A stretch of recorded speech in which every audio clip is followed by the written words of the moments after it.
তো বন্ধুরা, বর্তমান সময়ে দাঁড়িয়ে তোমরা তোমাদের লাউ গাছের মধ্যে বেশ কয়েকটি সমস্যাকে নিয়ে কিন্তু নাজেহাল হয়ে পড়েছো।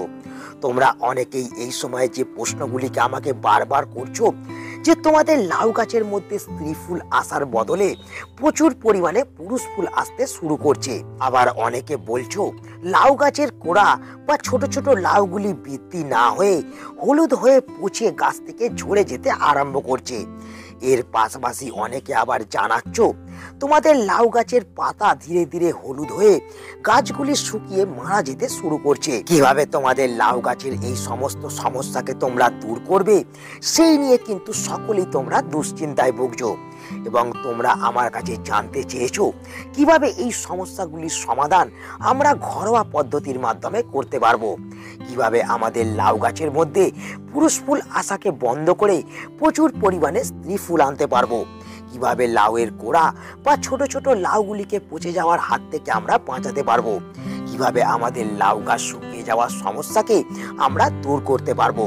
তো বন্ধুরা, এই সময় তোমাদের লাউ গাছের মধ্যেও যদি এই সব সমস্যা হয়ে থাকে এবং এই সব সমস্যাকে যদি তোমরা ঘরোয়া পদ্ধতির মাধ্যমে তোমাদের লাউ গাছ থেকে দূর করতে চাও এবং মাত্র 20 দিনে তোমাদের লাউ গাছ থেকে যদি 30 গুণ ফলনকে পেতে চাও, তাহলে এই ভিডিওটাকে একটু স্কিপ না করে তোমাদের সম্পূর্ণ দেখতে হবে। কারণ আজ আমরা এই ভিডিওতে জানবো কোন এমন গোপন সারকে লাউ গাছের মধ্যে প্রয়োগ করলে আমরা আমাদের লাউ গাছের মধ্যে এই সময় মাত্র 20 দিনের মধ্যে 30 গুণ ফলন পেতে পারবো। লাউ গাছের মধ্যে প্রচুর পরিমাণে স্ত্রী ফুল আসবে, লাউয়ের গোড়া বা ছোট ছোট লাউ পচে যাওয়া বন্ধ হবে, একটিও গাছ শুকিয়ে এই সময় মারা যাবে না। তো আজ এই সব গুরুত্বপূর্ণ তথ্যগুলিকে তোমাদের জানতে এবং বুঝতে হতে গেলে ভিডিওটা শুরু থেকে শেষ পর্যন্ত দেখতে হবে এবং শুরুতেই একটা লাইক করে দিতে হবে। যারা নতুন বন্ধু চ্যানেলে প্রথম অবশ্যই কিন্তু কার্তিক হর্টিকালচারকে সাবস্ক্রাইব করে রাখবে। তো বন্ধুরা, বর্তমান সময়ে লাউ গাছের মধ্যে স্ত্রী ফুল না আসা, ছোট লাউ বা কোড়া নষ্ট হয়ে যাওয়া, লাউ গাছের পাতা হলুদ হয়ে লাউ গাছগুলি শুকিয়ে মারা যাওয়ার যে সমস্যাকে আমরা লক্ষ্য করতে পারছি, সেই সমস্যাগুলি আমাদের লাউ গাছের মধ্যে হওয়ার প্রথম কারণ সঠিক পুষ্টির অভাব। আমরা যদি আমাদের লাউ গাছের মধ্যে সঠিক সময়ে সঠিক খাবারকে না প্রয়োগ করি তাহলে কিন্তু এই সমস্যাগুলিকে লক্ষ্য করা যায়। আমাদের গাছের মধ্যে যেমন স্ত্রী ফুল আসতে চায় না, ছোট ছোট লাউ বা কোড়াগুলি নষ্ট হয়ে যেতে দেখা যায় এবং তার সঙ্গে সঙ্গে লাউ গাছের পাতা হলুদ হওয়ার পাশাপাশি সম্পূর্ণ লাউ গাছ শুকিয়ে মারা যেতে শুরু করে। তো এই সব সমস্যা থেকে আমাদের মুক্তি পেতে হতে গেলে যে কাজটাকে আমাদের প্রথমে করতে হবে সেটা হলো আমাদের লাউ গাছের মধ্যে এই সময় সঠিক একটা খাবারকে প্রয়োগ করতে হবে। তো কোন ধরনের খাবারকে এই সময় আমরা প্রয়োগ করব? তো বন্ধুরা, আমার হাতে এই যে সিক্রেট ঘরোয়া খাবারটিকে তোমরা দেখছো, এই সিক্রেট ঘরোয়া খাবারটিকে যদি আমরা আমাদের লাউ গাছের মধ্যে এই সময় প্রয়োগ করতে পারি তাহলে কিন্তু আমাদের লাউ গাছের মধ্যে হওয়া এই সব সমস্যাকে আমরা কিন্তু নিমেষেই দূর করতে পারবো। মাত্র 20 দিনে 30 গুণ লাউ গাছ থেকে আমরা ফলনকে পেতে পারবো। কিন্তু বন্ধুরা, সব থেকে আশ্চর্যের জিনিস এটাই যে এই খাবারটাকে তৈরি করতে আমাদের কিন্তু 1 টাকাও খরচ হবে না। বাড়ির মধ্যে বিনামূল্যেই এই খাবারটাকে তৈরি যেমন আমরা করতে পারবো, তেমন গাছের মধ্যে প্রয়োগ করলে আমরা কিন্তু সুন্দর বেনিফিটকে পেতে পারবো। তো কিভাবে এই খাবারটিকে আমাদের বাড়ির মধ্যে তৈরি করতে হবে, কোন কোন উপকরণ এই খাবারটিকে তৈরি করতে আমাদের লাগবে, তো চলো সময় নষ্ট না করে সেটাকে দেখে নেওয়া যাক। তো বন্ধুরা, লাউ গাছের জন্য এই ঘরোয়া সিক্রেট খাবারটিকে তৈরি করতে প্রথম আমাদের যেটা নিতে হবে সেটা হচ্ছে পাত্র। তোমরা দেখতে পাচ্ছ আমি কিন্তু একটা খালি পাত্র এখানে ব্যবহার করেছি এবং এই খালি পাত্রের সঙ্গে আমরা যেটা নেবো সেটা হচ্ছে একটা ছাঁকনি। তো এই ছাঁকনিকে নেওয়ার পর আমরা যে জিনিসটা এই পাত্রের মধ্যে প্রথম ছাঁকবো সেটা হচ্ছে বন্ধুরা এই দ্রবণটা। তোমরা দেখতে পাচ্ছ আমি কিন্তু এখানে কিছুটা কলার খোসা ভেজানো জলকে তৈরি করেছি। আমি কিন্তু এখানে 250 ml জলের মধ্যে 3 থেকে 4টি বড় বড় কলার খোসাকে 3 দিন কিন্তু ভিজিয়ে রেখেছিলাম এবং 3 দিন পরেই আমরা কিন্তু এই পটাশযুক্ত লিকুইড খাবারটাকে কিন্তু তৈরি করে ফেলেছি। তো শুরুতেই আমরা কিন্তু এই দ্রবণটিকে আমরা এই পাত্রের মধ্যে কিন্তু সুন্দর করে প্রথম ছেঁকে নেব। তোমরা দেখতে পেলে আমি কিন্তু এই দ্রবণটাকে এই পাত্রের মধ্যে কিন্তু ছেঁকে নিলাম। এরপর আমাদের এর সাথে যে দ্রবণটাকে মেশাতে হবে সেটা হলো বন্ধুরা এটা। তো তোমরা আমার হাতে যেটা দেখছো সেটা হচ্ছে পেঁয়াজ ভেজানো জল। আমি কিন্তু এখানে 250 ml জলের মধ্যে একটি মাঝারি সাইজের পেঁয়াজকে ছোট ছোট টুকরো টুকরো করে কেটে আমি কিন্তু 3 দিন ভিজিয়ে রেখেছিলাম। তারপরেই কিন্তু আমরা এই লিকুইড তরলটা পেয়ে গেছি এবং এই তরলটাকেও কিন্তু আমি এই পাত্রের মধ্যে 250 ml কিন্তু ছেঁকে নেবো। তোমরা দেখতে পেলে আমি কিন্তু 250 ml এই দ্রবণটা কিন্তু এই পাত্রের মধ্যে ছেঁকে নিলাম এবং দুটি দ্রবণকে মিশিয়ে আমরা একটি সুন্দর তরল খাবারকে তৈরি করে ফেললাম। এরপর এই খাবারটিকে আরো স্ট্রং তৈরি করার জন্য আমাদের এর সঙ্গে যে জিনিসটাকে মেশাতে হবে সেটা হলো বন্ধুরা এটা। তো তোমরা আমার হাতে যেটা এই সময় দেখছো সেটা হলো ভাতের ফ্যান, যাকে আমরা ভাতের মার বলে চিনি। তো আমরা কিন্তু ভাতের ফ্যানকে প্রত্যেকটা দিন বাড়ি থেকে কিন্তু ফেলে দিয়ে থাকি। তো এক্ষেত্রে যদি আমরা এই জিনিসটাকে বাড়ি থেকে ফেলে না দিয়ে এই দ্রবণটাকে তৈরি করার ক্ষেত্রে ব্যবহার করি তাহলে কিন্তু সব থেকে ভালো বেনিফিট কিন্তু আমরা পেতে পারবো। তো আমরা যেটা করব, আমরা 1 থেকে 150 ml ভাতের ফ্যানকে আমরা এই তরল দ্রবণটার সঙ্গে কিন্তু মিশিয়ে দেবো। তোমরা দেখতে পেলে আমি কিন্তু এই ভাতের ফ্যানটা সম্পূর্ণ কিন্তু মিশিয়ে দিলাম। তো এরপর আমাদের যেটা করতে হবে সেটা হলো বন্ধুরা এই দ্রবণটার সঙ্গে আমাদের এই জিনিসটাকে কিন্তু মেশাতে হবে। তো বন্ধুরা এই যে জিনিসটাকে তোমরা দেখছো এটাও কিন্তু আমরা বাড়ি থেকে বিনামূল্যে সংগ্রহ করে নিতে পারবো। এটা আর কিছুই নয়, এটা হলো সরিষার গুঁড়ো। তো এই সরিষাকে কিন্তু আমরা রান্নার কাজে ব্যবহার করে থাকি এবং এই সরিষাকে দিয়ে আমরা কিন্তু বাগান পরিচর্যাও করতে পারি। তো আমরা যেটা করব, এই সরিষাকে কিছুটা নিয়ে আমরা মিক্সির মধ্যে গুঁড়ো করে নেব এবং সেই গুঁড়ো সরিষা থেকে 1 চামচ সরিষার গুঁড়ো আমরা কিন্তু এই দ্রবণটার মধ্যে মিশিয়ে দেবো। তোমরা দেখতে পাচ্ছ আমি কিন্তু সরিষাটাকে দিয়ে আমি এই দ্রবণটা কিন্তু ভালোভাবে কিন্তু গুলিয়ে নিচ্ছি। তো বন্ধুরা এই সরিষার মধ্যে প্রচুর পরিমাণে নাইট্রোজেন, ফসফরাস এবং পটাশিয়াম থাকে, যা গাছের সমস্ত খাদ্য চাহিদাকে মেটাতে কিন্তু সাহায্য করে। তো এরপর এই সরিষাকে দেওয়া হয়ে গেলে আমাদের এই দ্রবণটার সঙ্গে এরপর যে জিনিসটাকে মেশাতে হবে সেটা হলো বন্ধুরা এটা। তো তোমরা আমার হাতে যেটা দেখছো সেটা হলো বন্ধুরা ভিনিগার, যা আমরা রান্নার কাজে ব্যবহার করে থাকি এবং আমাদের রান্নাঘরে কিন্তু এই জিনিসটা থেকে থাকে। তো এই ভিনিগারকে আমাদের কিন্তু এই দ্রবণটার সঙ্গে মেশাতে হবে। তো কতটা পরিমাণে এই ভিনিগারকে আমরা নেব, তো বন্ধুরা আমরা যেটা করব, আমরা কিন্তু এই দ্রবণটাকে তৈরি করার ক্ষেত্রে আমরা কিন্তু 10 ml ভিনিগারকে কিন্তু মিশিয়ে দেবো। তোমরা দেখতে পেলে আমি কিন্তু এখানে 10 ml ভিনিগারকে মিশিয়ে দিলাম এবং এই ভিনিগারকে মেশানোর পর আমাদের যেটা করতে হবে, আমাদের কিন্তু বন্ধুরা 1/2 চামচ হলুদকে মিশিয়ে দিতে হবে। তোমরা দেখতে পাচ্ছ আমি এখানে যতগুলো উপকরণকে নিলাম সবকটি উপকরণ কিন্তু আমাদের বাড়ির মধ্যেই আছে। একটি উপকরণকে কেনার জন্য তোমাদের কিন্তু 1 টাকাও খরচ করতে হবে না। তো এই যে আমরা হলুদকে মেশালাম, এরপর এই দ্রবণটাকে আমরা গাছের মাটির মধ্যে প্রয়োগ করতে পারবো। কিন্তু এই দ্রবণটিকে গাছের মধ্যে প্রয়োগ করার ক্ষেত্রে আমাদের প্রথম যে বিষয়টিকে মাথায় রাখতে হবে সেটা হচ্ছে এই দ্রবণটাকে কখনোই কিন্তু আমরা গাছের মাটিতে প্রয়োগ করব না।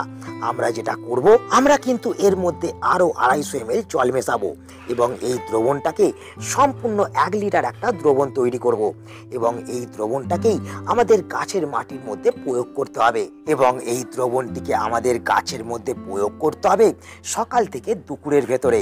বিকাল বেলায় কখনোই এই দ্রবণটিকে আমরা গাছের মধ্যে প্রয়োগ করব না।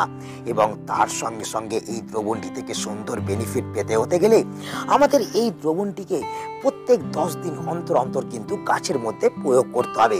তবেই কিন্তু আমরা প্রচুর পরিমাণে গাছের মধ্যে স্ত্রী ফুল এবং ফলকে আমরা আনতে পারবো। তো কতটা পরিমাণে এই দ্রবণটাকে আমরা প্রয়োগ করব, তো আমাদের যেটা করতে হবে, আমাদের যেসব লাউ গাছ টবের মধ্যে প্রতিস্থাপন করা আছে সেই সব গাছের ক্ষেত্রে আমরা কিন্তু এই দ্রবণটা 250 ml প্রয়োগ করব এবং মাটির মধ্যে প্রতিস্থাপন করা গাছের ক্ষেত্রে আমরা কিন্তু 500 ml এই দ্রবণটাকে ব্যবহার করব। কিন্তু বন্ধুরা শুধুমাত্র যে এই খাবারের অভাবের কারণেই আমাদের লাউ গাছের মধ্যে এই সমস্ত সমস্যাকে লক্ষ্য করা যায় সেটা কিন্তু একেবারেই নয়। এর পাশাপাশি এই সমস্যাগুলি হওয়ার আরেকটি কারণ সেটা হলো পোকামাকড়ের আক্রমণ। তাই আমাদের যেটা করতে হবে, খাবার প্রয়োগ করার পাশাপাশি আমাদের কিন্তু একটি কীটনাশককেও গাছের মধ্যে প্রয়োগ করতে হবে। তো কোন ধরনের কীটনাশককে আমরা গাছের মধ্যে প্রয়োগ করব, তো বন্ধুরা এই যে কীটনাশকটিকে তোমরা দেখছো আমার হাতে, এই কীটনাশকটিকে যদি আমরা বাড়ির মধ্যে তৈরি করে আমাদের লাউ গাছের মধ্যে এই সময় প্রয়োগ করতে পারি তাহলে লাউ গাছের মধ্যে এই সব সমস্যার জন্য যে পোকাটা সব থেকে বেশি দায়ী সেই সাদা মাছি মাছির আক্রমণ বা মাছি পোকার আক্রমণকে আমরা কিন্তু নিমেষেই বন্ধ করতে পারবো। তো কিভাবে আমাদের এই কীটনাশকটিকে বাড়ির মধ্যে তৈরি করতে হবে, কোন কোন উপকরণ আমাদের এই কীটনাশকটিকে তৈরি করতে লাগবে, তো চলো সময় নষ্ট না করে সেটাকে দেখে নেওয়া যাক। তো বন্ধুরা, আমাদের লাউ গাছের জন্য এই ঘরোয়া কীটনাশকটিকে তৈরি করতে হলে আমাদের প্রথম যে জিনিসটা লাগবে সেটা হলো বন্ধুরা এটা। তো আমরা বাড়ি থেকে একটি মাঝারি সাইজের রসুনকে সংগ্রহ করে নেবো এবং এই মাঝারি সাইজের রসুনের থেকে আমরা 6 থেকে 7টা কোয়াকে কিন্তু নিয়ে আমরা কিন্তু মিক্সি গ্রাইন্ডারের মধ্যে পেস্ট করেও ব্যবহার করতে পারি, কিংবা এইভাবে তোমরা কিন্তু হামাল দিস্তের মধ্যে একটু থেতো করে নিতে পারো। তো এই রসুনের কোয়াগুলো থেতো হয়ে যাওয়ার পর আমাদের যেটা করতে হবে সেটা হলো বন্ধুরা, থেতো করা রসুনটাকে আমাদের কিন্তু 1 লিটার জলের মধ্যে কিন্তু প্রয়োগ করে দিতে হবে এবং তার সঙ্গে সঙ্গে সুন্দরভাবে রসুনটাকে আমাদের কিন্তু জলের সঙ্গে গুলে দিতে হবে। তো তোমরা দেখতে পাচ্ছ এই অবস্থায় আমরা যেটা করব, আমরা কিন্তু এই দ্রবণটাকে 4 থেকে 5 ঘন্টার জন্য একটা ছাওয়াযুক্ত জায়গার মধ্যে রেখে দেবো। তো বন্ধুরা, তোমরা দেখতে পাচ্ছ আমি ফিরে চলে এলাম কিন্তু 4 ঘন্টা পর এবং 4 ঘন্টার মধ্যে এই দ্রবণটা কিন্তু সম্পূর্ণ তৈরি হয়ে গেছে এবং দ্রবণটা একটু ঘোলাটে রঙেরও তোমরা দেখতে পাচ্ছ।